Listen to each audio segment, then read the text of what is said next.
தமிழகத்தில் விரைவில் சட்டப்பேரவை இடைத்தேர்தல் நடைபெற உள்ள நிலையில் மு.க.ஸ்டாலின் போட்டியிடுவாரா என்ற கேள்வி எழுந்திருக்கிறது. அப்பா விரைவில் சட்டமன்றத்துக்குள் வருவார் என்று முதல்வர் விஜய்க்கு திமுக முன்னாள் அமைச்சர் கே.என். நேரு பதிலடி கொடுத்திருப்பதும் இப்போது குறிப்பிடத்தக்க அம்சமாக பார்க்கப்படுகிறது. தமிழக சட்டப்பேரவையில் முதல்வர் விஜய் ஆளுநர் உரைக்கு பதிலுரை ஆற்றினார். அப்போது உங்க அப்பாவை காணோம் என கூறி ஒரு குட்டி கதையை கூறினார். இது எதிர்க்கட்சி தலைவர் உதயநிதி ஸ்டாலினுடைய தந்தையும் முன்னாள் முதலமைச்சரும் திமுக தலைவருமான மு.க.ஸ்டாலினை மறைமுகமாக விமர்சிக்கும் வகையில் இருந்தது.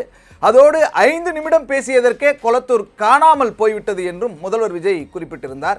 இந்த நிலையில் புதுக்கோட்டை மாவட்டத்தில் திமுக விவசாய தொழிலாளர் அணியினுடைய துணைத் தலைவர் விராலிமலை சந்திரசேகரனுடைய தாயார் மறைந்த பச்சையம்மாள் படத்திருப்பு நிகழ்ச்சி நடைபெற்றது.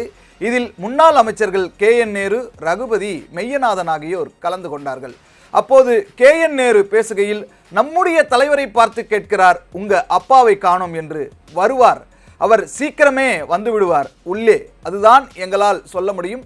எவ்வளவு விரைவாக அவர் வர வேண்டுமோ அவ்வளவு விரைவாக சட்டப்பேரவைக்கு வந்து அவர் மீண்டும் பொறுப்பேற்பார், அது உறுதி. நேற்று வரைக்கும் கம்முன்னு இருந்தான் கட்சிக்காரன். முதல்வர் விஜய் எப்போது இப்படி பேசினாரோ அதிலிருந்து கிளம்பி உட்கார்ந்துட்டான், எல்லா ஆளுகளும் வந்துட்டாங்க, தமிழ்நாடு முழுவதும் கட்சிக்காரன் எழுந்து உட்கார்ந்துட்டான் என்று ஆவேசமாக பேசியிருக்கிறார் கே.என். நேரு. இதன் மூலம் விரைவில் தமிழகத்தில் நடைபெற இருக்கின்ற சட்டப்பேரவை இடைத்தேர்தலில் முன்னாள் முதல்வர் ஸ்டாலின் போட்டியிடலாம் என தெரிய வந்திருக்கிறது. திருச்சி கிழக்கு, மதுராந்தகம், தாராபுரம், அம்பாசமுத்திரம், பெருந்துறை மற்றும் விராலிமலை என்று 6 சட்டமன்ற தொகுதிகளிலே விரைவில் இடைத்தேர்தல் நடைபெற உள்ளது. இதில் எந்த தொகுதியில் முன்னாள் முதலமைச்சர் மு.க.ஸ்டாலின் போட்டியிட வாய்ப்பு இருக்கிறது என்கிற எதிர்பார்ப்பும் எழுந்திருக்கிறது.